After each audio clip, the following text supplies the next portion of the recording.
Hello, everyone. Welcome into Yelling from the Couch. I'm Brent Humphreys, joined by my co-host Gage Berdovich. We're here, NFL Week 11 Pick'em. We're over halfway through the season. Season's flying by, and it's Bengals versus Steelers again this week. We'll talk about it a little bit more here coming up, but man, I don't know about this game now.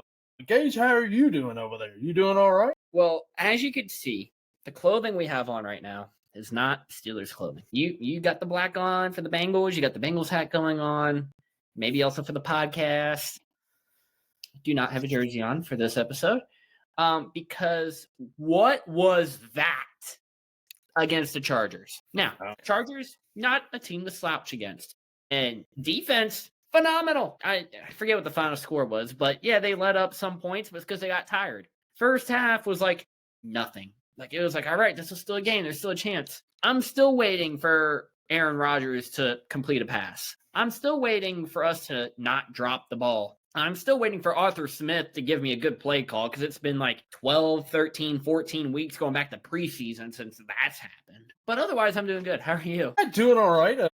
Didn't have a team to watch last week in the NFL to get me down and out. So all good there. The first time in a while that I've watched two primetime games, and I didn't finish either one of them. I was just like, you know what? I'm going to bed because this is not good at all. And the same thing with Monday night, the Packers and the Eagles game. And it's both of your guys' teams. Like, come on. Do you need to, have some sort of an offense here? Do you need me to show you guys what a team is with offense? I mean, come on. Liven it up a little bit over there, guys. What is this?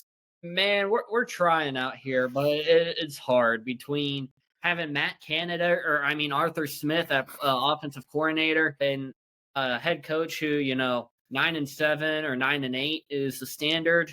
Yeah, what the heck? Why not?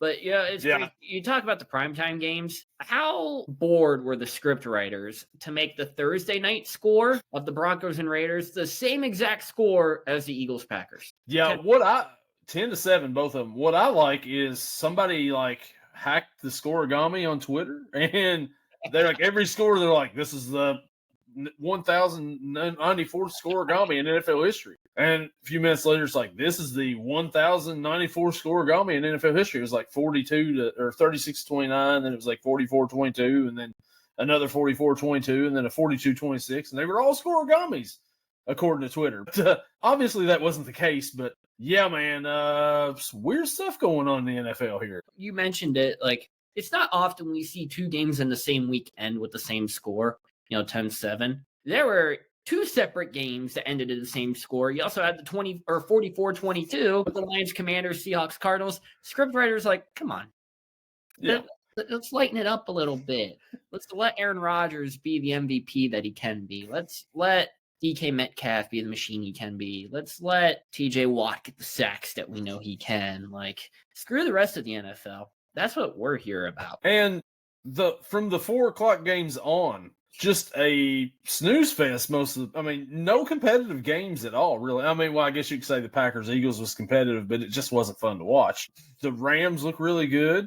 The Seahawks look really good. But, the 1 o'clock slate is what carried it this week, and what happened with the Jags? What was that about? I don't know. That was really odd. As someone who started the Texans defense / special teams in fantasy, I was pretty down seeing that Jacksonville scored 29. I did not keep up with the game. I did not know what was going on. I knew at one point I saw the scoreboard 29-10, and I'm like, all right, well, this is how it's going to be. And then the Texans scored 26 in the fourth. And one of them being a kick return touchdown, I think it was, or a punt return, something like that. This was incredible. Davis Mills doubted you last week. Yes. I think we all doubted you last week. 27-45, 292, 2 touchdowns and a pick. It's pretty darn good. Yeah, Gordon actually picked the Texans in this one, and what a weirdo. And Davis Mills and his big neck runs in for a touchdown. Yeah, it's crazy. It didn't look like the same Davis Mills that we've come to know and love.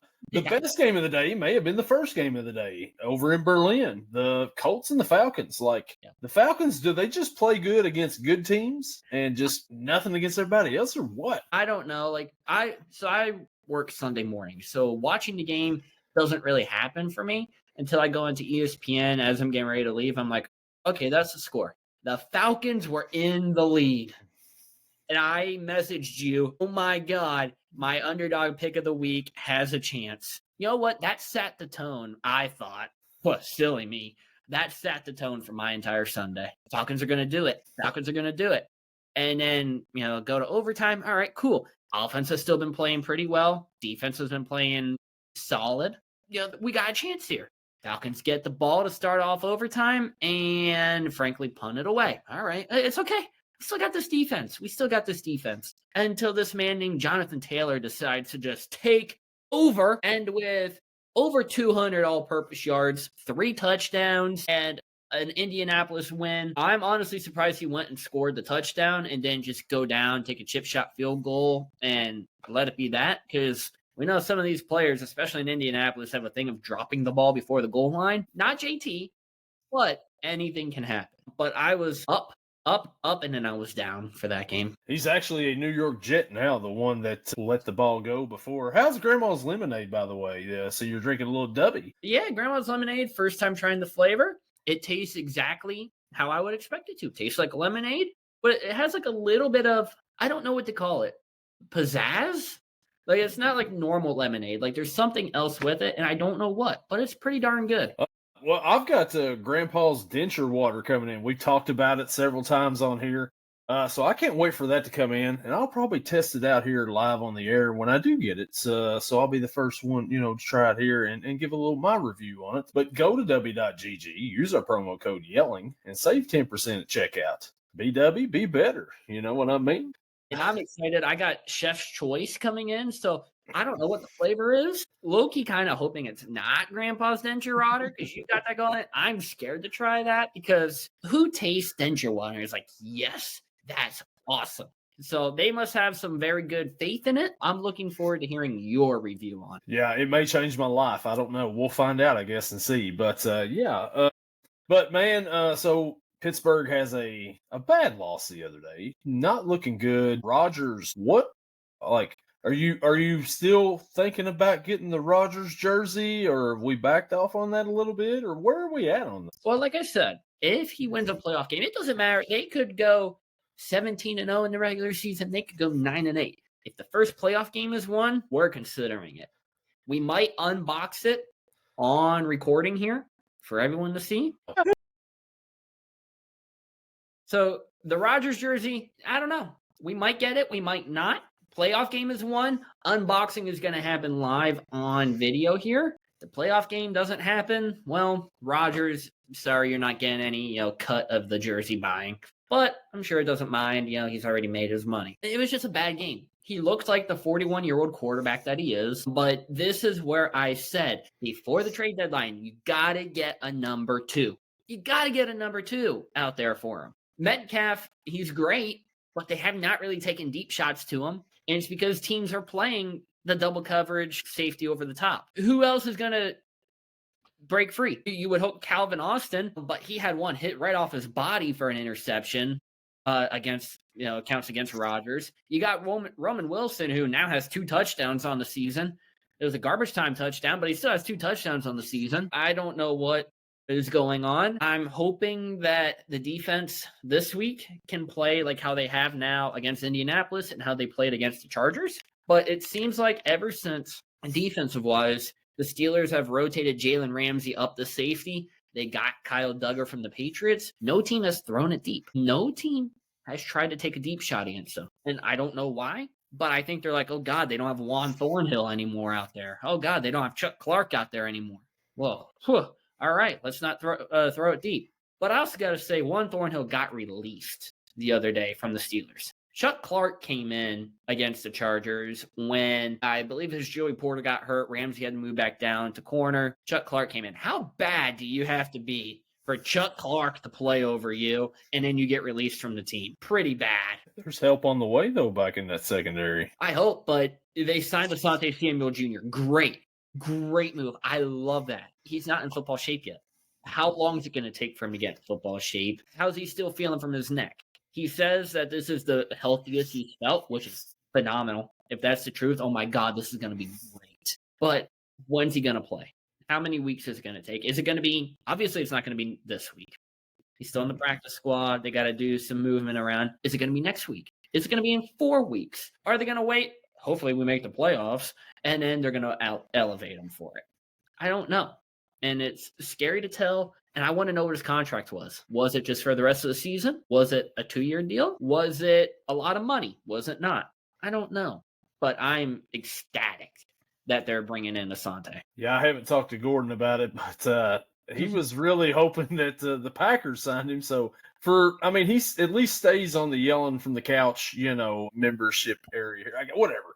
But you're going to need that help Sunday. Nobody's taking a deep shot for a while. I've got a feeling that the team that plays the Steelers this Sunday may take a deep shot or two. And the only thing that I can say to that is Flacco has played it well and knowing that his offensive line's not going to give him a lot of time and that he can't really move around unless it's an option play that everyone thinks he's going to hand it off to Chase Brown, and instead he takes it to the outside for a first down, 11 yards. What? Oh, sorry, flashback. So he's been getting the ball out quick. You don't have time for Chase or T to run downfield and go 20, 30 yards. But they can run slants. I feel like I've PTSD from that last game.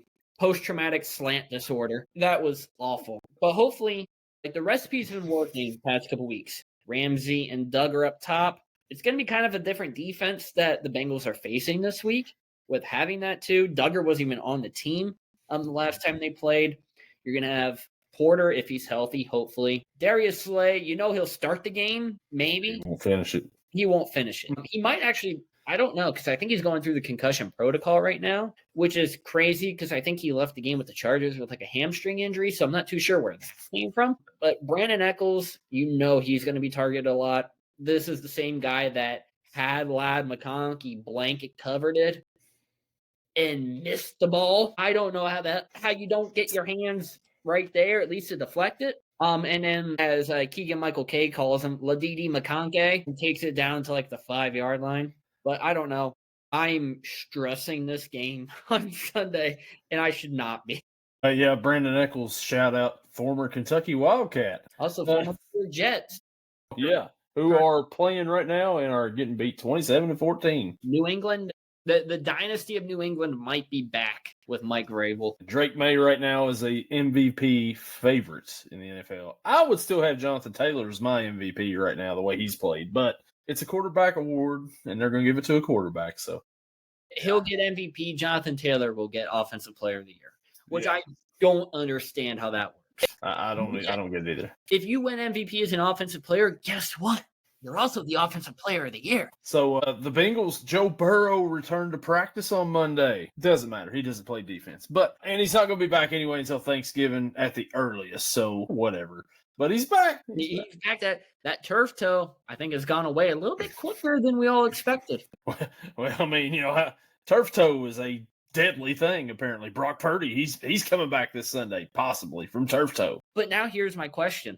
Joe Flacco's been playing very well within this offense. Do you want to risk Burrow getting hurt again this season? Well, can Flacco play defense for us a little bit too? If so, then okay, bring Burrow back. But yeah, I don't know. You're 3-6. I would say see what you do in your next couple of games. If you do happen to pull them out and you're 5-6 going into the Baltimore game on Thanksgiving night, then you may have a choice to make. You lose one of these 2 games, you're pretty much eliminated. Let's go out and have fun. Let Burrow stay out the rest of the season. Try again in 2026. Yeah. We'll see how it all adds up. So we got a little YouTube comment of the week here talking about our teams, and that comes from @FootballDude2000. Breaking: the Bengals get outscored by the bye week. Ravens pass them by and will win this division. Get those towels out and wipe your tears, because in a few weeks, everyone will be looking up to the Ravens. Flock, yeah. This guy, I'm telling you. The football dude, DM the Instagram page, please, at yelling, what is it, yelling from couch, yelling from couch, yeah. Yelling couch, yeah. We want to bring you on the freaking show. Yes, at this point in time. It'd be great if we found a Browns fan as well. I don't think they exist, but bring a Browns fan onto here and just have the AFC North episode. But yeah, Gordon kind of doubles as a Browns fan, I believe. I mean, he seems to pick them in every pick'ems that we have, except for when they play Green Bay. when they play Green Bay, in which they won that game. So the irony of that. So last week, our picks are terrible. Mine, at least. You went 8-5, Gage, leading the way. Gordon's 7-6. I went 5-8. I'm 96-52-1. Gordon's 96-52-1, and you're 90-58-1. Ooh, 6 games behind. 6 games back. But hey, we're all in the 90s now. Gordon has tied me, so I've really got to buckle down here and take this thing to Pound Town or something. I've got to get back on track. We can't let the outcast beat us both. No, like he's only here half the time. Like we can't have him come out here and beat us. What's up with that? Shows up every other week and he's gonna win the pick'ems. Come on. Well, you can't let that happen. No, I think you guys start like changing the picks that he sends you. Yeah. Did you really pick the Bills to win? Because it looks like you didn't. But maybe Bills ain't a good example right now after they played last week. Hey, I think he's picking like the Saints to win. Maybe a little pounding Panthers to win. Oh, man, so that'll take us now into our next segment here, and that would be... From turf to tears, it's injury fears. Who's sidelined this week in Gage's fantasies? So, last week came on the show, and we had a rough week in fantasy. We took the loss, but this week we bounced back. Giant win, namely thanks to Trey McBride. Like 27 points. Finally, the breakout game I've been waiting for from him this season. Not a lot to talk about on my side. Just got Aaron Jones, again, questionable. Feels like this guy's always questionable, but he'll end up playing. Good game last week against Baltimore. He ended up 15.9 points, 9 carries for 47 yards and a touchdown. He also added 3 catches for 44 yards and a touchdown. Nope, sorry, that's Chicago game line. 3 catches for 22 yards. Not a touchdown, unfortunately. That's it for my team. However, I do want to go over to my opponent's side because he has a lot of injuries. I also don't think he's playing, but he has a lot of injuries. He's also sitting at 5-5. I'm sitting at 5-5, but I'm projected to win 135.12 to 108.2. Namely because he has CJ Stroud starting. Out. Mm-hmm. James Conner starting. Been out. Drake London starting. Questionable. And then go to the bench. Joe Burrow. IR. Roma Dunze. Questionable. Austin Eckler. IR. Cam Scatabo. IR. He only has 2 healthy players on the bench. Caleb Johnson. Basically inactive. And then who's this guy? I don't even know. Oh, yeah. Jaden Higgins, wide receiver for Houston, who ironically had his best game last week. But yeah, that's his bench and his starting. Healthy-wise, I think he actually won last week because he had Christian McCaffrey starting, who incredible game out of McCaffrey. Okay, sorry, 2 weeks ago, he won the 34.3 points from McCaffrey. Still got 17.6 last week. I'm not going to bother going back into the scores and see last week's scores, but I'm going... my full team, Lamar, Aaron Jones, Kamani Vidal, who's due for a bad game, by the way, because he's gone good game, bad game, good game, bad game, good game. He's on track for a 2-pointer. CeeDee Lamb, Amon-Ra, Trey McBride, Tedera McMillan, who I'm thinking about dropping. The Texans defense / special teams, and Chase McLaughlin. I'm going against Christian McCaffrey, Jackson Smith and Jigba, Jalen Waddle, TJ Hawkinson, the Broncos defense, and Chris Boswell. That's a hard team to go against. We're even without a number 2 running back, quarterback, and potentially a wideout one. So it's who's injured on Gage's opponent's fantasy team this week is what the segment should be renamed. This week, yes, because I'll say it. I know he's not watching because he hates me. Devin, your team sucks. You need to play, my friend. There's people out there for you to pick up. Hell, Travion Henderson's out there right now. I may have put in a waiver claim to bring him back. Patriots fans, listen. I don't know if there's any Patriots fans that watch, listen, stream us anywhere that you get your podcast, but I dropped Travion after the Week 9 game against Atlanta. I believe it was. It might have even been before the Week 9 game. I'll say it was before the Week 9 game because it helps my point. 12.7, 28, 32.3. This man has scored 5 touchdowns since I've dropped him. He scored 1 in the entire time that I had him. So, you're welcome. You're welcome, New England fans. But so on my fantasy team last week, I was going against a young man named Jonathan Taylor.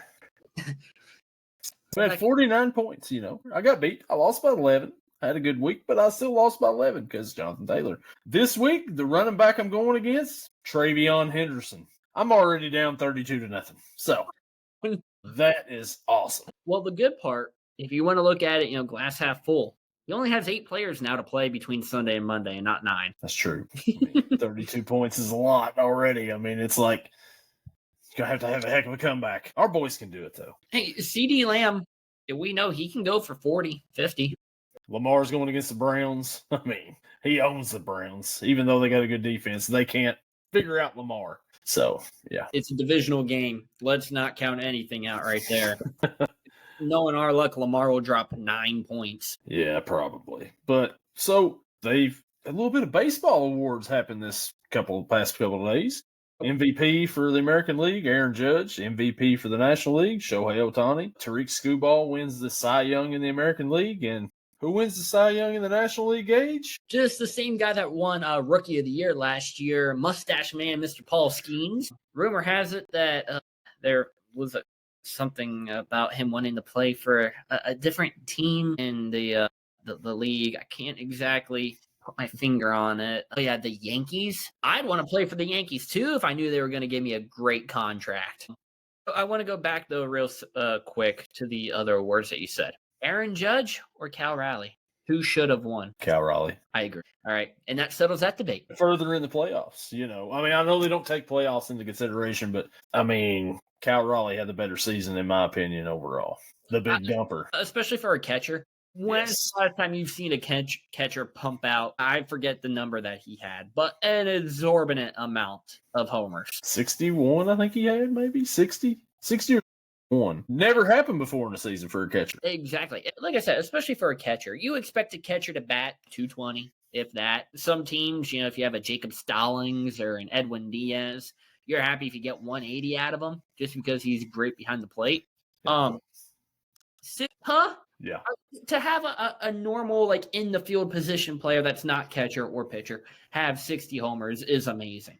To have the guy behind the plate that you don't expect to have that many, 25, 30 maybe from the big dumper, that's insane. And then, of course, MLB bias. Here you go, Mr. Judge. The gavel has strucken. All rise once again. And then Shohei on the other, hey, whatever. He's great too. 55 home runs, whatever. What else can you say? Yeah, I can't argue with that. Yeah, I can't argue with that. And Skubal on the American League side, he didn't do good in the All-Star game earlier in the year, but the rest of the time, pretty good, though, once again. So I get why they give it to him, too. And Skenes, of course, if he just had some help around him, which may be why he's telling to players that, hey, I'd like to go to the Yankees. I know they'll get me help. But he still had 11 wins on the season. For a Pirates pitcher, I'm happy with that. Yeah, it had been a 20-game winner, somewhere with some talent. I've seen a lot of Philly fans, though, crying the blues that Christopher Sanchez didn't get Cy Young. Listen, coming from a Pirates fan, let us enjoy our moment. We don't win much. We don't get to the playoffs. Let us have this.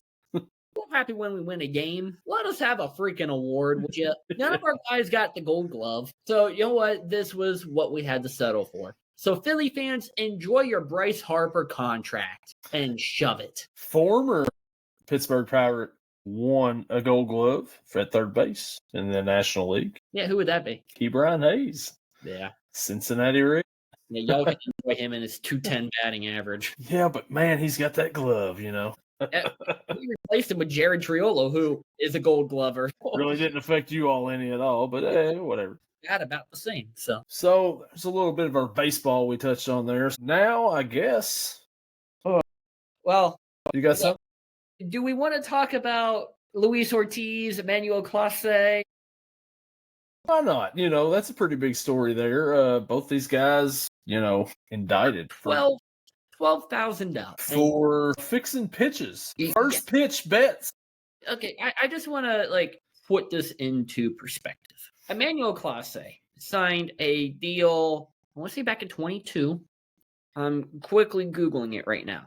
5-year, $20 million extension signed in 2022. And you throw that away for $12,000. Now, Luis Ortiz obviously did not have that big of a contract. You're still making a lot more than $12,000. I understand, you want a little extra cash. Who doesn't want a little extra cash? But to basically commit a felony, get this little extra cash, it's like saying, I just need a little extra cash. I'm going to go rob the bank down the street. You're going to get caught. Now, you're not great. You're not a Shohei Ohtani who can just throw his interpreter under the bus and have someone else take the fall for your gambling. But this is one thing on the Pirates side of things. They're great at getting rid of people right before they get into a betting scandal. Luis Ortiz, Tucapita Marcano, former Pirates, they leave for a year or two, and then they get arrested. So, hey, just saying. I've got a feeling that this is going to happen a lot more these days with the emergence of DraftKings, Handle, Caesars, all these sports books where you can get online now. You've got the convenience of the app on your phone. And if you get a hold somebody like that and you're like, hey, this pitch I'm throwing, the first one's going to be 93 to 96 miles an hour. Put $50K on it. And somebody's putting a $1,000 bet on the first pitch you make. And like you said, $12,000 for a guy who's making millions. The math don't add up to me on this here, but I think we're going to run into a lot more of this more often than not. Yeah, I'm surprised there haven't been more names that have come out from this. But I think the big thing, and this, not just the MLB, all the sports leagues, MLB, NHL, NBA, NFL, soccer, all these sports leagues, stop letting these betting platforms be a sponsor of your product. DraftKings, the official sports partner of the NFL. Yeah. Well, of course people are going to bet. Yeah. Now, obviously, you can't strictly outlaw people from betting, but what you can do is try to prevent it. You can be like, all right, sorry, DraftKings, we know you pay a lot to be a sponsor, but we're not doing it. You have all these, the pre-shows, Football Night in America, where they do this is our picks for the night. Well, heck, I'm going to go put $5 down on what Michael Strahan says. And look, so Pete Rose banned from baseball for life because he bet on baseball as a manager. They haven't found anything about a player yet, but hey, But anyways, banned for life. And what sports network do the Cincinnati Reds play on to this day? FanDuel Sports Network. That is where they play their games. So how ironic is that he's banned for betting and they're playing on the FanDuel Sports Network? Like you said, they're in bed with these betting companies, and it's only going to get worse. Yep. More people's going to get caught. This is all legal stuff, guys. You can't do this. This is felonies. You're going to get caught. And when you do, you're going to lose everything you had for what? Just a little bit of pocket change? I think I've had this debate before with other people. If you're betting on a game that doesn't involve you or your team, I don't see why that should be a problem. If I'm playing first base for the Pittsburgh Pirates and I put a bet on Arizona Diamondbacks starting pitcher to throw 6+ strikeouts, what's the issue? However, if I'm first base for the Pittsburgh Pirates and I bet on our starting pitcher to record less than 16 outs and he's at 15 and he's on his last batter and the ball's hit to me, I might accidentally make an error. That I could see an issue with. But I don't see any way you're going to take the betting out of the game completely. Heck, we talk about our bets on this show and what we do for DraftKings. So there's no way to completely get rid of it. But people, use your head. There's a paper trail now. Yeah. These things get flagged when you make such a big bet. They'll be like, they just bet $50,000 on a first pitch. We may want to look into this. And then they do. And then all of a sudden you're getting arrested at JFK Airport on your way back to the Dominican Republic. And here you are, banned from baseball for life. It's crazy stuff what people will do for a little bit of extra money. Yeah, That's it doesn't make not even 1% of your contract. Yeah, and now, I mean, I'm sure that contract is void, so you don't get that money that you would sign for because, I mean, you're right in the middle of the contract. And, I mean, you get your 12 grand, but whatever at that point in time. And then you can't go back to play that anymore in America. I mean, I'm sure you may be able to in your home country, but it's not going to be the same. No. And if they know you've already bet on games, who's to say you're not betting on Dominican Republican winter ball games, you know? And, man. I'm just reading quickly through Clase's contract. There is this is Google AI. Take it for a grain of salt. Impact of the gambling investigation. Risk to guaranteed money. The $6 million salary for 2026 is guaranteed, but MLB could potentially void it. They're going to void it. They're going to void it, definitely, yeah. Yeah, like, come on. They've got calls. Impact on option years. The $10 million club options for 27 and 28 could also be forfeited. Found guilty, they're going to be forfeited because he's not going to be out of jail. And if the FBI's on you, they already got something on you. So I'm sure he's going to be found guilty here on this. Both of them. However, minimum guaranteed payout. Even if the options are not exercised in the 26, salary is forfeited. He's still guaranteed the $2 million buyouts for the 27 and 28 option years. So he'll get at least $4 million out of this. Uncertainty, the final outcome of the investigation obviously will determine how much of the contract Cleveland is obligated. What a crazy story. Yeah. That you got those people pleading not guilty. If we go back over to the NFL, something that happened last week that we didn't talk about, Antonio Brown pleading not guilty to murder. Yeah. Attempted murder, whatever it was. I think they let him out. I think last I saw. I think so. This man is insane. He's a flight risk. Yeah, they let him out. Like Aaron Hernandez. And, you know, really different people.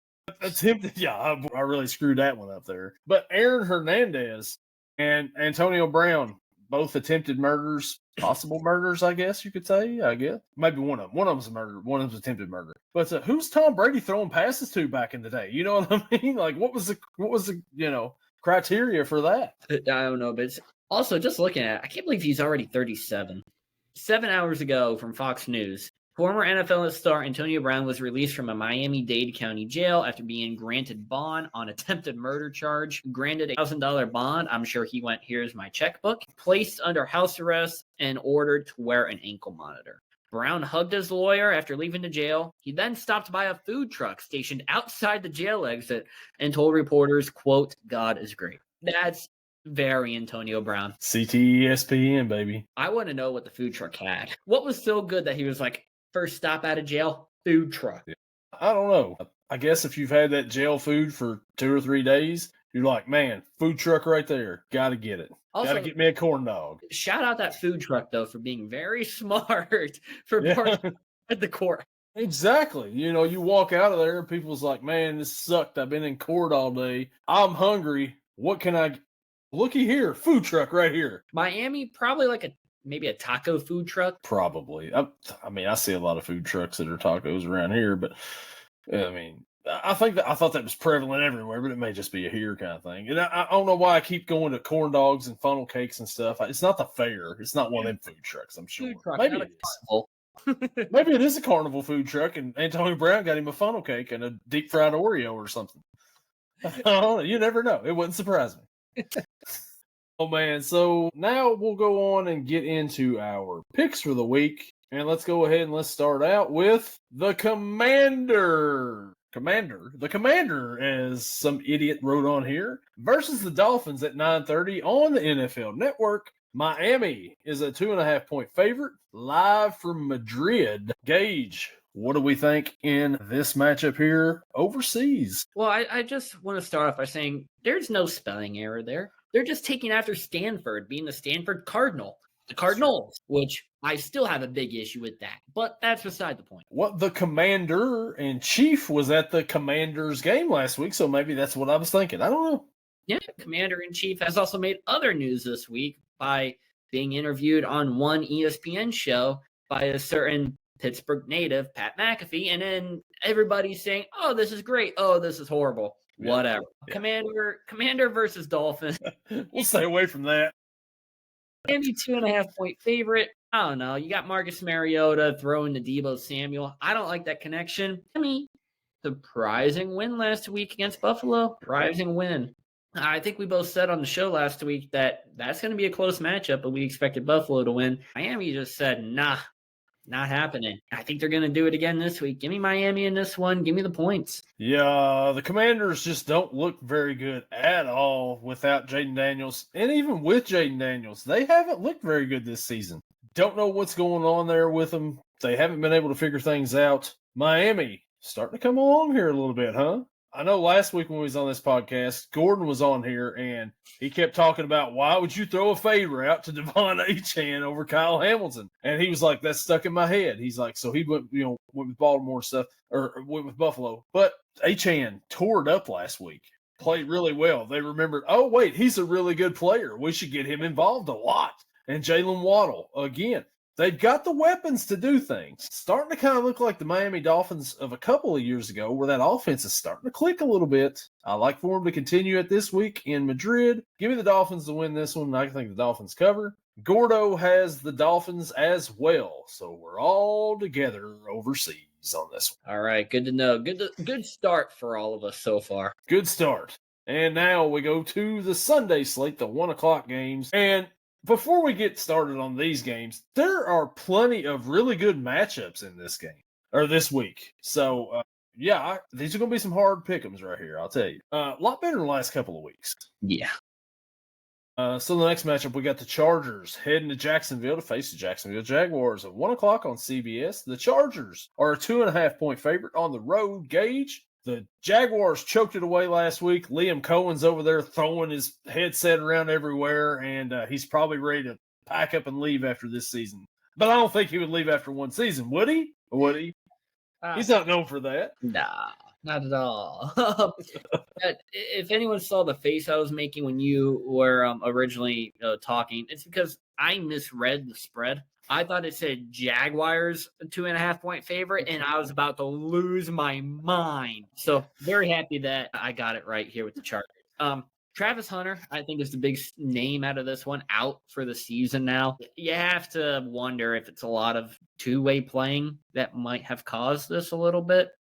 You got to wonder what they're going to do next season with him. Are you going to have maybe 10 or 15 packages on defense that he goes in and plays and it focuses primarily on offense? Or are you going to flip it? 10 or 15 packages on offense where he goes in and plays and focuses primarily on defense. I think he's better on offense. And I think they would be smart to do the offense and then just sporadically throw him in at defense. Chargers, screw them. But give me the Chargers in this one. I think they'll cover. Jaguars just have been disappointing overall this season. Yeah, so Travis Hunter out for the season, as you mentioned. And it's kind of strange. You think he's better as a wide receiver. In college, he was better as a defensive back than he was a wide receiver, but It's different in the NFL. I mean, you're covering different guys than you are out in the Pac-12.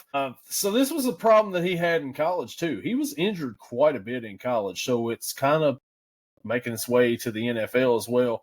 You've got to pick a spot where you want him at. I agree with you. You just got to figure that out. He's not going to be able to play every down. That's just not going to happen, especially not in the NFL. We've said that from day one here. Somebody's got to eventually realize that and just let him play one position and go with that. And it's fun to see a guy play two, both ways, but it just doesn't work, and it won't work long term. The Chargers and the Jaguars, disappointing as can be. Trevor Lawrence, is he the guy?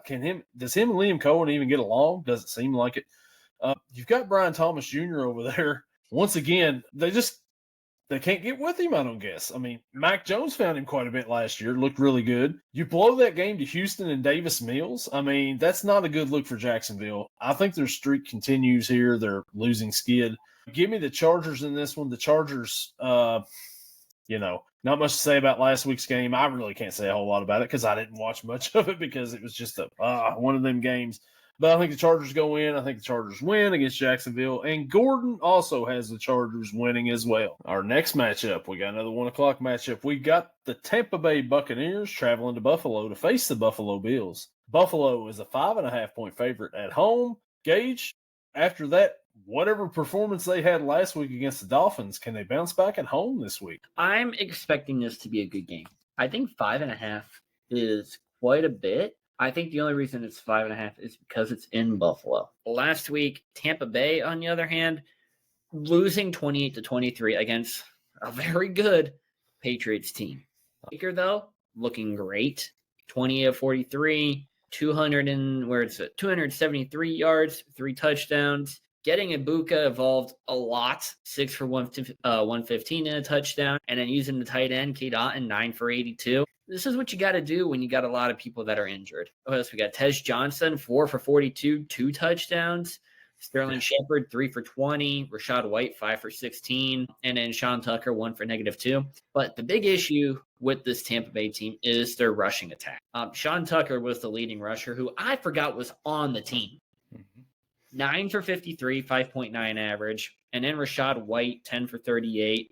Cameron Johnson, who I think is a wide receiver, 1 for 11. And then Sterling Shepard, 1 for 11. There's a name missing from here because I know they have 3 running backs, but Bucky Irving, there we are. He's hurt. Yeah, so I think that's why the Tampa Bay rushing attack has been like kind of mediocre here recently. And I think that's going to affect this game. I'm going to take Buffalo to win it. I think they're better overall right now, even after the big loss last week. But I'm going to take Tampa Bay to cover this. Yeah, Tampa Bay, Sean Tucker, as you mentioned, led the team in rushing, 9 for 53. That was the first game this year that the New England Patriots defense give up 50 yards or more to a running back, and it was Sean Tucker.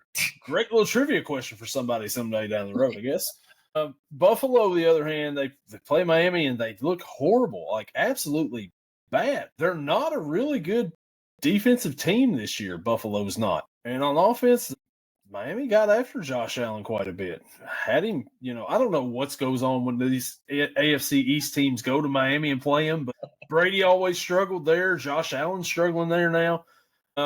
Tampa Bay, they kept it kind of close with New England, but you really didn't feel like they were going to pull it out and win the game. This game's at Buffalo. I think Buffalo bounces back here. I don't think they lose 2 in a row. I think they win, but I think this is going to be a really good game. And Tampa Bay is going to cover this spread here, 5.5. Gordon has Bills win, but no cover as well. So we're all on track so far. Let's see. It might change here coming up with the red-hot Chicago Bears traveling to Minnesota to face the Minnesota Vikings. 1 o'clock on Fox.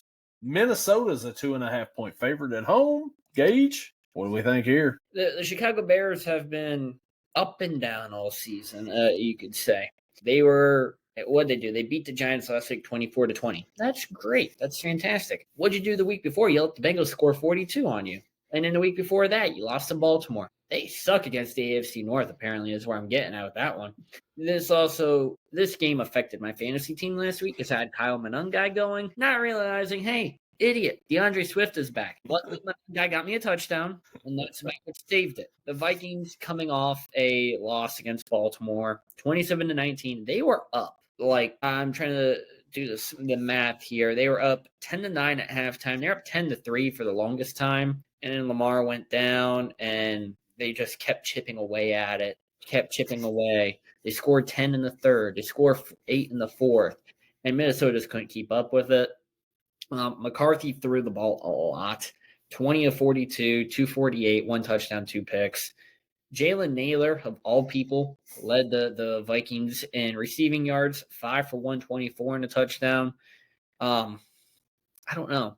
I'm not liking this game. It is a divisional matchup, so I think it's going to be good. This is not the underdog pick of the week, but we are going to go with the underdog. I'm going to take the Chicago Bears in this one. I think they're just better overall.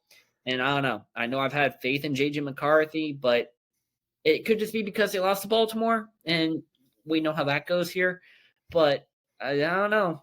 But give me the Bears in this one. Yeah, so the Bears, they probably should have lost that game last week against the Giants. If Jackson Dart doesn't go out with a concussion and you have to face Russell Wilson, things may be a little bit different in that game. Yeah. But the Bears pull it off. They won. That's what you're supposed to do. Snow falling. We're getting November snow games already. It's football, whatever.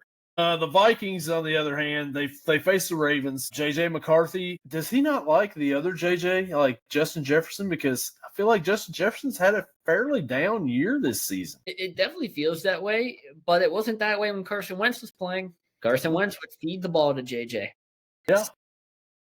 It might just be that JJ doesn't like JJ, and we can only have one JJ on this team. That's what I was thinking. He's like, this town's not big enough for two JJs, so I'm the one with the ball all the time, so it's me. Aaron Jones, here you go. So I think that, AJ. AJ's fine, but no JJ. But I'm going to go here with the home team because it's a divisional game. It's going to be a close game. It's one of those, toss-up games here, but the tie goes to the home team in this scenario. So I'm going to go Minnesota. I don't feel good about it. I don't think either one of these teams are really that great to begin with. But, I mean, somebody's probably making the playoffs out of one of these two teams, to be honest with you. And Gordon has the Vikings in this one as well. Gage on the island.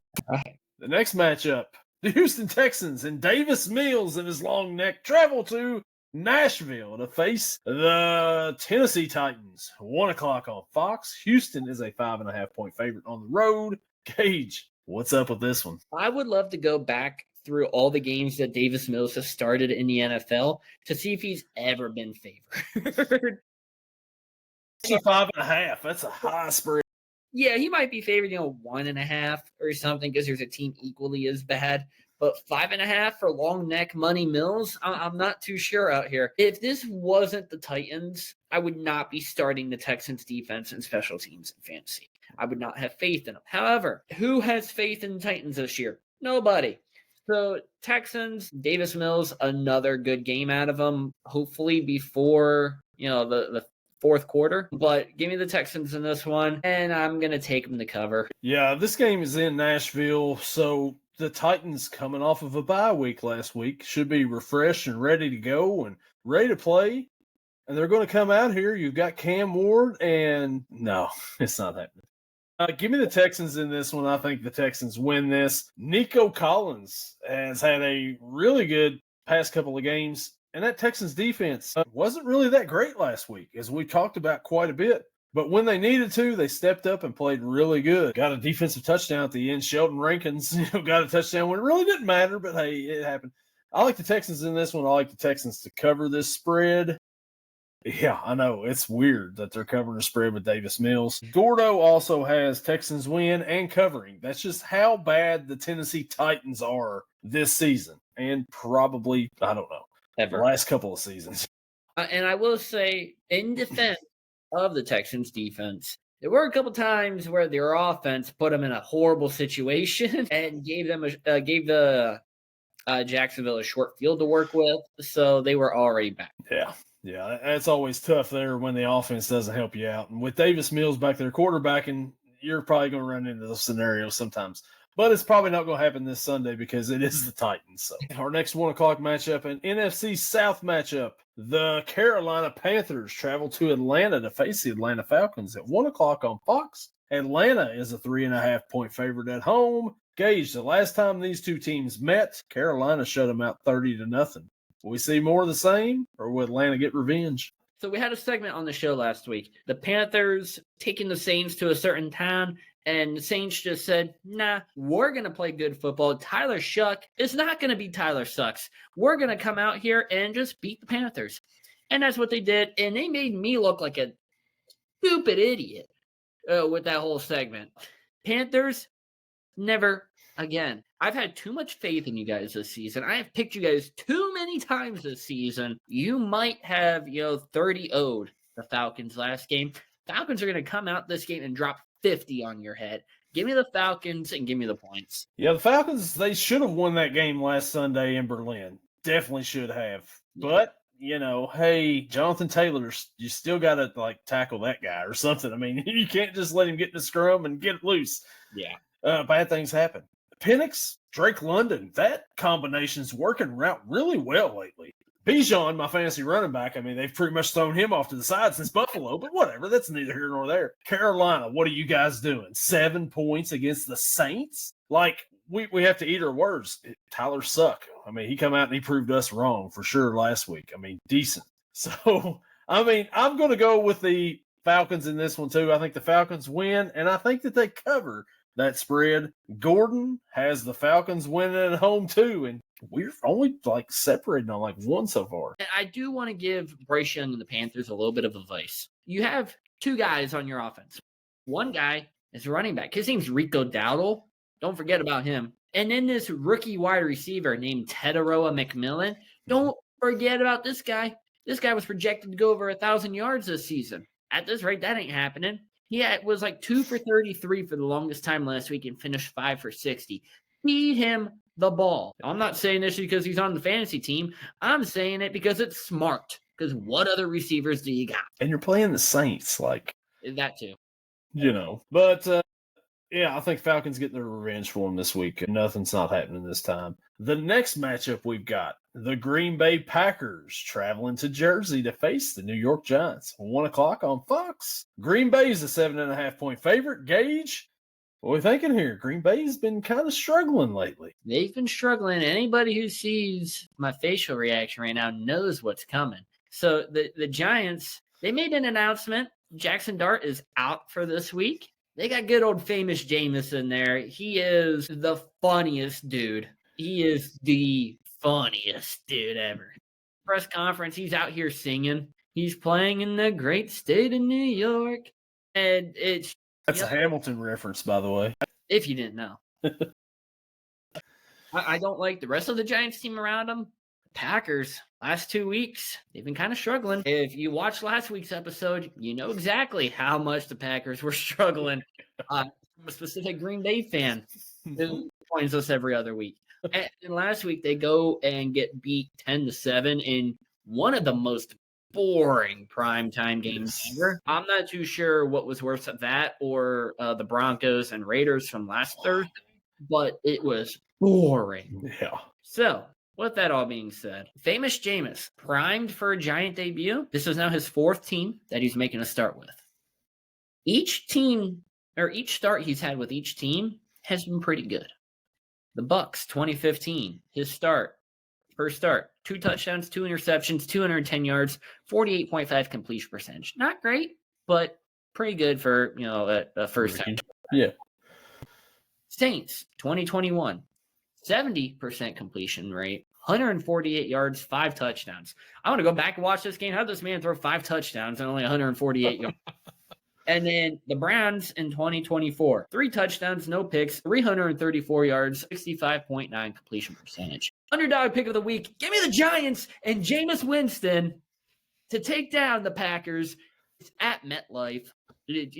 Home field advantage as well for good old Jameis. So how bad has Russell Wilson fallen off that he comes in last week during the game when Jackson Dart has a concussion, and this week the Giants fired Brian Daboll, which was overdue, long overdue, we could say. Yes.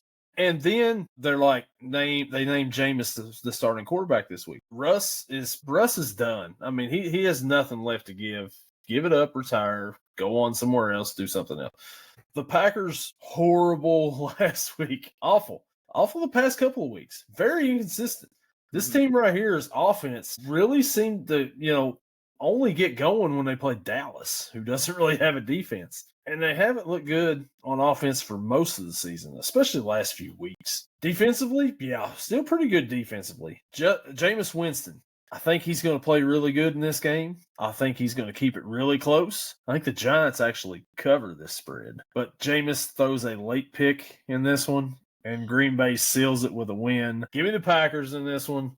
Gordon also has the Packers, and he's got the Giants covered as well. So I think one thing also to kind of chat about with the Packers here, the Micah Parsons deal. There's been a little bit of more news coming out of that one. Mm-hmm. Have you ever heard of a poison pill trade? Never. Not until this past week. Not until this past week when it came out that there's a poison pill in here that blocks the Packers from trading Micah Parsons to any team in the NFC East. Yeah. If the Packers decide to trade Parsons to an NFC East rival, they would owe the Cowboys their 2028 first-round pick. However, on the other side, Green Bay included a poison pill in the deal that prevents Dallas from trading Kenny Clark to an NFC North team without giving up its 2028 first-rounder. So both teams kind of played this one smart. But my question is, what if they do it after 20? I'm assuming that it doesn't matter after that point in time. I guess not. I mean, obviously that's like 3 seasons away, but like it could just be, you know what, 28, like a Parsons, let's ship you off to Washington. Yeah, I was gonna say he's gonna be a Philadelphia Eagle in 3 years, probably. Oh God, please no. And it says any team. So what if Green Bay is like, hey Dallas, you want Micah Parsons? Yeah. Does that count again? Does Dallas get their first round pick? Jerry Jones answers, and he's like, no. I'm not doing that again over here. We've been through it once. We got a good ball club over here on defense. We got Quinnen and Williams, all right? All right, enough of that. The last 1 o'clock matchup we've got for the week, the Cincinnati Bengals travel to Pittsburgh to face the Pittsburgh Steelers at 1 o'clock from the Big Ketchup Bottle on CBS. Pittsburgh is a 5.5-point favorite. Gage, I know it's not called Heinz Field anymore, but still, hey, the Big Ketchup Bottle is still a good nickname for it. Gage, before we go to you, I'm going to go ahead and start this one out. Cincinnati Bengals coming off of a bye. Joe Flacco. Joe Burrow mentions that he's coming back to practice. They're getting this team energized over there on that side. Pittsburgh's kind of struggling a little bit here. Baltimore's nipping at their heels. They're right behind them. Aaron Rodgers has looked like old Aaron Rodgers. Not old Aaron Rodgers, like vintage Aaron Rodgers, like old man Aaron Rodgers. Like what we've seen with the Jets last year. Not good the last couple of weeks. The defense hasn't played bad. But the last time these two teams faced each other, what a Thursday night game that was. Best one of the year so far. Absolutely. And the Bengals slanted them to death the whole time, right? I think the Bengals will come out. They're scoring a lot of points in this game. Pittsburgh also is going to get their running game going.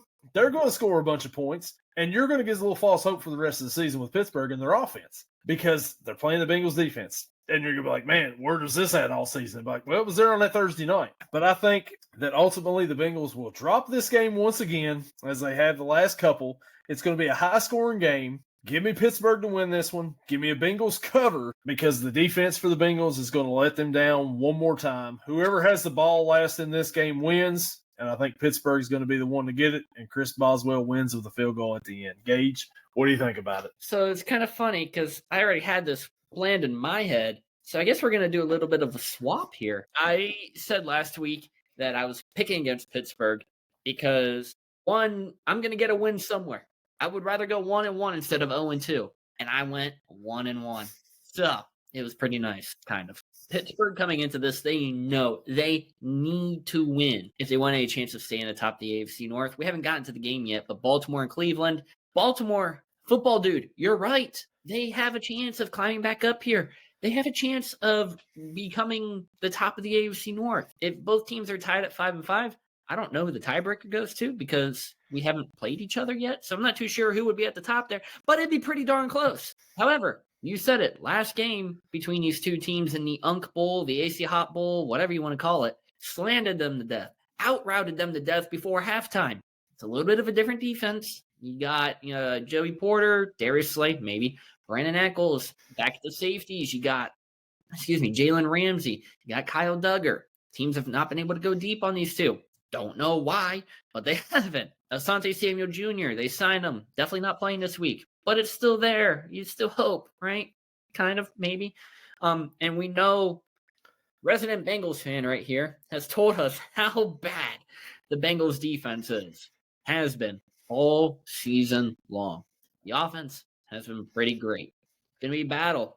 Cincinnati's great offense versus the past 2 weeks, Pittsburgh's great defense that's been going on. I think Cincinnati's offense is going to prevail because I don't think Pittsburgh's offense can keep up with them. I'm going to go with Cincinnati in this one, and obviously with that, they cover the points. I hate to tell you how much that hurts to say, but again, we're going 1-1 somewhere here. Yeah, somebody's getting a win on this podcast. Somebody's getting a win in person. So whatever. Gordon also has Pittsburgh in this one. This happened last week. Both of you took Pittsburgh, and we ended up losing. I hate the majority going for Pittsburgh because we never win when we're expected to win. 5.5 points. This will probably be a 1-point game. I think that I have went with Pittsburgh every week on this podcast, but maybe one so far. So you're the issue. Gotcha. So I don't know what that says about anything. It says you're 500 with the Steelers. The next matchup we've got, and boy, this one on paper looks to be a great matchup. The Seattle Seahawks travel to L.A. to face the L.A. Rams at 4:05 on Fox. The Rams are a 3.5-point favorite. Gage, this is the beginning of the round robin, or actually a continuation of the round robin of the NFC West teams. They're playing each other 2 weeks in a row. Who you like in this one? These two are obviously the best two teams out there. Yeah, this game's going to be phenomenal. I have no doubts about it. I'm surprised the Rams are the favorite. Again, I think it just comes to it's at the Rams, so I think that's why. If it was at Seattle, I'm sure Seattle would be the favorite. You have two future Hall of Famers connecting with each other, Matt Stafford, Devontae Adams, and they've been looking great the past few weeks. You also throw in a little bit of Puka Nacua. You throw in a little bit of Kyron Williams, even Blake Corum. He's been starting to touch the ball a lot more and look pretty good while doing it. Defensive-wise, the Rams have one of the underrated defenses, I believe, in the league, but they're going to have to go up against the Seattle offense that the final score last week wasn't nearly as close against Arizona as it should have been. 44-22. It was, I think I messaged you. I took a nap before the start of the Seattle-Arizona game. I woke up with 5 minutes left. It was 35-0. And they ended up only scoring, what's that equal out to? 9 points. Yeah. The rest of the game. They had 2 fumble recovery touchdowns defensive wise. So Seattle with the 2 defensive touchdowns, both by DeMarcus Lawrence, that really helped out. If it wasn't for that game would have been a lot closer. The one thing that I said last week was I expected them to get Rashid Shaheed involved a lot, and they did not do that. 1 catch for 3 yards. When I woke up, the first possession I saw was Shaheed lined up at running back. I wasn't sure where I was because I think my message to you was they have Shaheed at running back, WTF, and he went 2 carries for 20 yards. Maybe that's working. Maybe they got to do that a little bit more. I don't like that for fantasy purpose-wise, but I'm going to go with the favorite in this one. I think it's going to be a really good game. However, I just think home field advantage is big in these divisional matchups. Give me the Rams. Give me the points. But it's going to be a good one. Yeah, potential game of the week right here for sure. The Rams last week, and for a while, Matthew Stafford is one of the favorites for the MVP candidate. He is 37 now? And he's out here still having one of his better years of his career. Yeah. Devontae Adams is having a resurgence with him as quarterback. Puka Nacua, when he's out on the field, catches everything. He's one of those that doesn't stay healthy. That defense, too, they played really good so far this year. I mean, a lot better lately. Seattle got up 35-0. JSN goes over 1,000 yards for the season already in week 10. How ridiculous is that? Talking about MVP, people who should be talked about for MVP, I would throw him in that category too. Yeah. Because without him, Sam Darnold, Terry Horton here's a who over there is probably not getting open as much as he is without JSN. Yeah. That offense looks a whole lot better when he's out there, and there's somebody that catches everything too and just seems to get open all the time.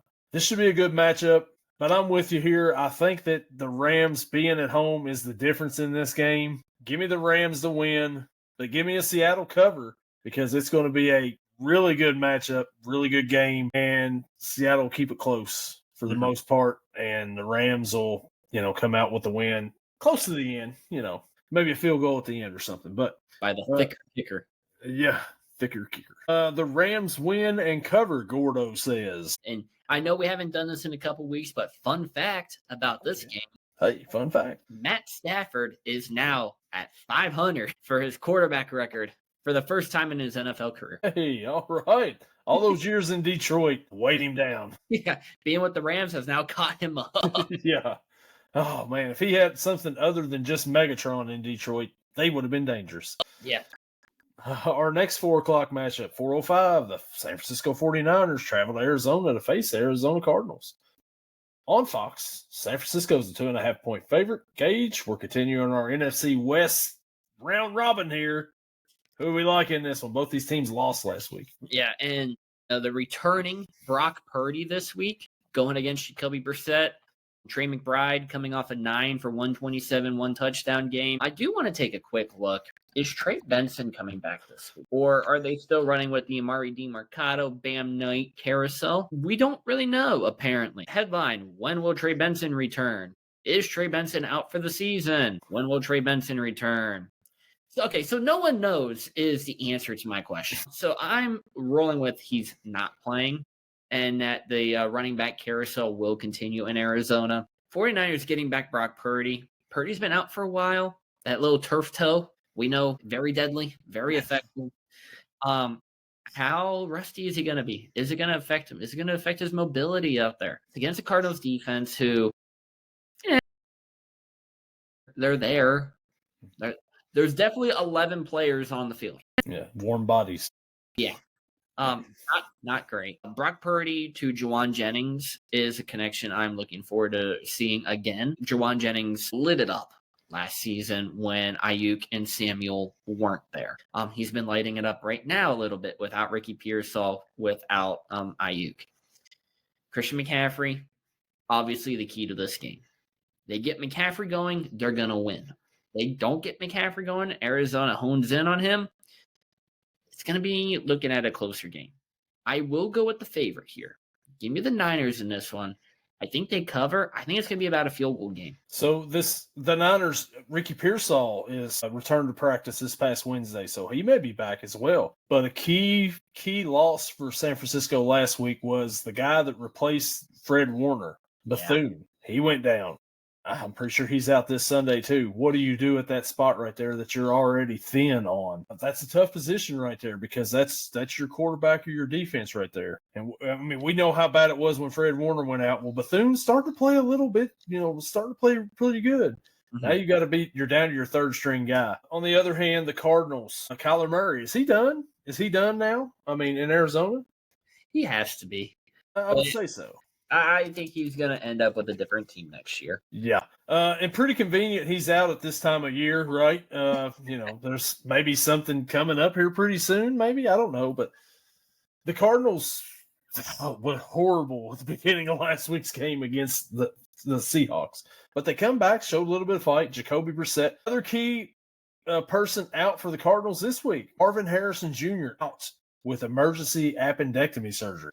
Yeah. So you've got Trey McBride over there, and then you've got So with that being said, I'm going 49ers in this one. I think the Niners win. I think the Niners cover. Jacoby Brissett, really good backup. I think he's going to keep them kind of a little bit close here for a little bit, but I think the Niners eventually pull away in this one. They cover. Gordo also has the Niners, or as he says, the 47ers, because that's how many players they have on the team. So you mentioned, Tyler, maybe there's something going on right now. It is currently 12:11 a.m., Friday, November 14th. Call of Duty Black Ops 7 launched 11 minutes ago. So, yeah, that's it. Currently not downloading it on the PlayStation, but I feel like after we end this, I might have to go download it. Have not played a Black Ops game since 3. But hey, why not give it a try? Yeah, maybe you could play Kyler in it. Maybe you can find him on there and play him. Why not? You want to come on the podcast? Yeah, why not? Oh man, we're getting a guy from PFF on here. I'm telling you, we're getting somebody from PFF on here. Put it down. But yeah, and we're trying to get a football player. Not gonna say, but we're trying.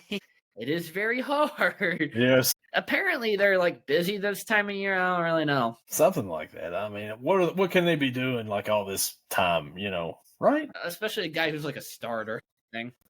From a team in the. Anyways, the next matchup we've got the Baltimore Ravens travel to Cleveland to face the Cleveland Browns at 4:25 on CBS. Baltimore is only a 7.5 point favorite in this one. Gage, what do we think here? Yeah, only a 7.5 point favorite, man. This is going to be good.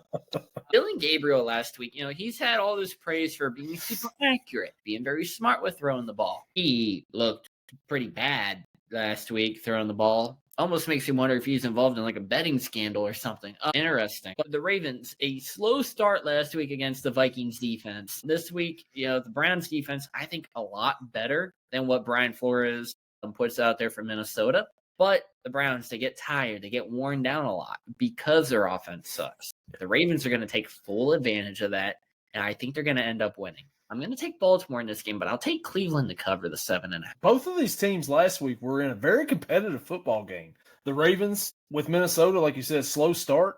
Got it going a little bit. They still haven't got Derrick Henry going for whatever reason this year. But Lamar's back on track. He's looking like Lamar. The defense is starting to pick up and starting to play better. And I'm getting sick to my stomach just thinking about it because I can't stand. Anyways, the Browns, on the other hand, with the Jets, what are you guys doing? At home, we all went with the Browns last week. These two teams have played already this season. The Ravens beat them like 41-17 or whatever it was, 41-10. I can't remember what it was. That was when Flacco was the quarterback back then. You got Dylan Gabriel now. Maybe the script writers are making him not be so good. That way they can put in a certain other quarterback in Cleveland. It's about time, huh? Shedeur Sanders, maybe? Oh, Shedeur. I was thinking Deshaun, but okay. Yeah. But anyways, I like Baltimore in this one. I think Baltimore wins. I think Baltimore covers. Gordo also has the Ravens winning and covering. So I think a very important note for this team, for both of these teams, actually, Justin Tucker is now reinstated and can now sign with any team. Cleveland, you have a history. Bring him in. Bring him in for this week. Let him kick against Baltimore. Why not? That would be great, wouldn't it? It would be. It would be. Here we are on Friday now. No news has come out. Some tells me Tucker may not get a job until someone gets hurt. Couldn't you see it now? They signed Justin Tucker. He comes out. It's in the fourth quarter. Justin Tucker out to attempt a 58-yard field goal against his former team. The kick is up, and it is good. The score now, Baltimore 27, Cleveland 3. Hey, I can see it. No, I believe it'd be better if it was like, all right, Tucker's now with Cleveland. He comes out. He's attempting a 69-yard field goal. Cam Little just broke the record here not that long ago at 68. Tucker trying to reclaim it. Kicks it. It's going in. Doinks, and it's good. Baltimore 41, Cleveland 3. Yeah. Hey, Cleveland, you've got a record now. Congratulations. The majority of their players are on the team. The next matchup we've got, the Kansas City Chiefs travel to Denver to face the Denver Broncos at 4:20 on CBS. Kansas City's a 3.5-point favorite on the road, Gage. What do you think here? On the road, Kansas City being the favorite when Kansas City hasn't looked great this season, but neither has Denver, especially offensively. Defensively, they're right there again. Offensively, man, they're not going. They're not going at all. Bo Picks strikes again. You know what? The pick last week may not have even been his fault, but hey, that's fine. Kansas City, slow start a little bit on offense every game, but they pick it up. And when they pick it up, they're going. And I think it's going to happen. I'm going to go with Kansas City. I'm going to take them to cover. I don't like doing that because it's Kansas City, but that's what we're going to do. If Denver has any shot of taking over the AFC West and winning it, you could kind of put the dagger in Kansas City this week with a win at home. Mile High Stadium. The defense has played really great. Like we thought. We thought the defense was going to be good. We also thought Bo Nix was going to be really good this year, and he just hasn't done it yet. Really don't have much of a running game right now. I mean, Dobbins is back there, and you got R.J. Harvey, but offensively, man, you got Cortland Sutton and not much else really out there. Troy Franklin's really had a pretty decent sophomore season. Yeah. And then Kansas City, they got everybody back now, just about, right? Rashee Rice is back. He's catching passes. You got Hollywood Brown, Xavier Worthy, Kelsey. Their defense is good, too. Yeah. So it's kind of like which offense is going to win this game right here. I would say Kansas City, but I'm going to go with an upset here. Give me the home dogs in this one. Give me Denver to win and stick a knife in Kansas City's playoff hopes. Go. Let's ride, I guess, whatever it is. Broncos win. Gordo has the Chiefs win and a cover. All right, so you're on the island here. On the island in this one. And I hope I'm right because the Chiefs. We head to our Sunday night matchup now, and it's the Detroit Lions traveling to Philly to face the Philadelphia Eagles at 8:20 on NBC. Philly is a 2.5-point favorite at home. Gage, what do we think here? Philly's, high-powered, high-flying right now. Yeah, so Dan Campbell took over the offensive play calling for the Lions last week against Washington. I think it's going to stay like that. 44 points against Washington. Obviously, not that good of a defense, but you still put up 44 points in an NFL game. That's pretty impressive. The Eagles, they're struggling. I believe one quote from a certain player during a Twitch stream was, "Ha, if you have me in fantasy, drop me. Ha ha." And that player might be A.J. Brown. I think there's still frustrations going on. They're not letting it be shown. But there's definitely some unhappiness happening within that Eagles team. I think Lions offense is great.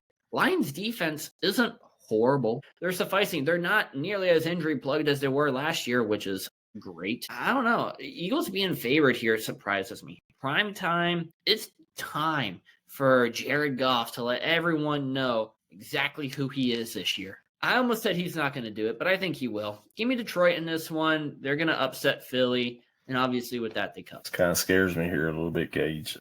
Dan Campbell taking over for play calling, as you mentioned. Out there wearing the glasses. I mean, that just doesn't fit Dan Campbell, does it? The glasses and stuff. I mean, that's not him at all, doesn't look like. But played really well. The best they've looked on offense, well, maybe not the best this season, but one of the better games they've had this season on offense. Yeah. Defense, you got Hutchinson back from last year. He's starting to get a little healthier here, playing a little bit better. You're not having all the injuries on that side of the ball, which helps out a lot. Philadelphia got a really good defense over there on that side. On offense, I mean, you got Saquon, you got A.J. Brown, you got the Slim Reaper out there, and you're only putting up 10 points. I mean, you're winning games, but it's not fun. And nobody wants to sit and watch a Philadelphia Eagles game.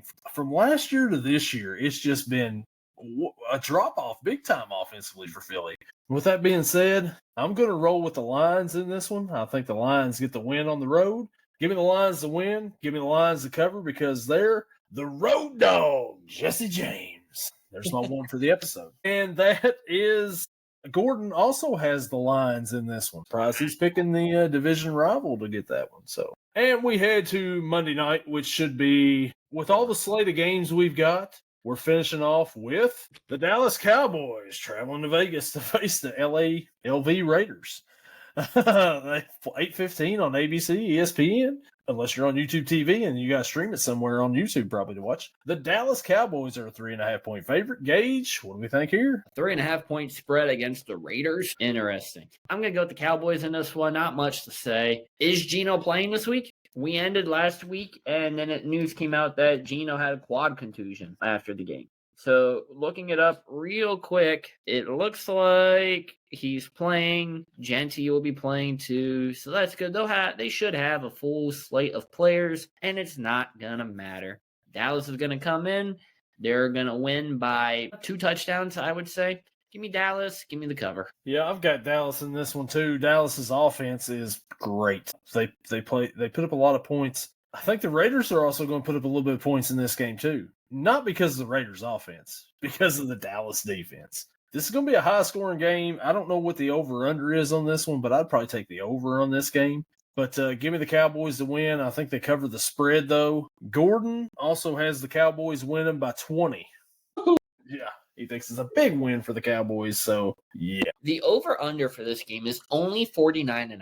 Hammer the over. Cowboys may get close to that on their own. Dallas, according to ESPN Analytics, which take it as you will, Dallas is a 58.6% chance of winning. 41.0% to the Raiders, and then whatever the rest of the percentage is to a tie. That's what we need. Another tie. Why not? Buys this week, the Colts and the Saints. Only 2 teams on the bye this week. Week 11. We're over halfway there, Gage. We're halfway there. Sorry, I gotta be like Jameis and sing at some point. We're living on a prayer. I can't believe we're almost there. Like, playoffs are right around the corner. We're almost to Thanksgiving, and I'm thinking, like, when Thanksgiving hits, you're getting into playoff mode right then and there because teams are fighting and battling at that point in time to get that last playoff spot. Yeah, that's why winning the games that you should, Pittsburgh, is important for the playoff spots. Yeah, Cincinnati, Jets. Oh, man. Rough. It is rough. It's very rough. And Gage, you got anything else to add to this here program here before we shut it down this week, week 11? I do want to say I know this is not the college episode. I know I'm never in the college episode because I don't know a lot about college ball. However, game day coming to Pittsburgh. Depending on when video gets put out, it may have already happened. It may happen tomorrow. Don't really know. I'm planning on going at like 4 a.m. If I do go, they look out on the Instagram, maybe a YouTube short as well. We might try to put a little vlog out. Maybe I'll actually be able to record it right this time and give us the right proportions for a square and a rectangle. Hopefully. If I don't go, there's not going to be any vlog, obviously. But if I do go, just look out for that. It's going to be some fun little video content coming out. Yeah, anytime game day rolls into town, it's a big deal, especially for teams like your college team who they hardly ever go see, and my college team who they hardly ever go see either. You said it's been probably about 20 years since they've been to Pitt. It's been 18 since they've been to Lexington. So, yeah, it's always a good time, so keep an eye out for that there. Should be a good time. They got Notre Dame. They're 12.5-point dogs, but they're at home. I've got faith in them. And Pitt is finally ranked this season for the first time after I've been saying, why aren't they ranked? Why aren't they ranked? We're ranked now. If they take down Notre Dame this week, what's stopping them? And Notre Dame and Pitt are playing on the same field that the Bengals and the Steelers will play on in less than 24 hours. Gotta love it. Yep, so Evan McPherson, watch your ACL, buddy. Man, Joe Flacco, watch your stuff too. Anyways, so yeah, that'll do it for us here on this here episode, and we will catch you all in the next one.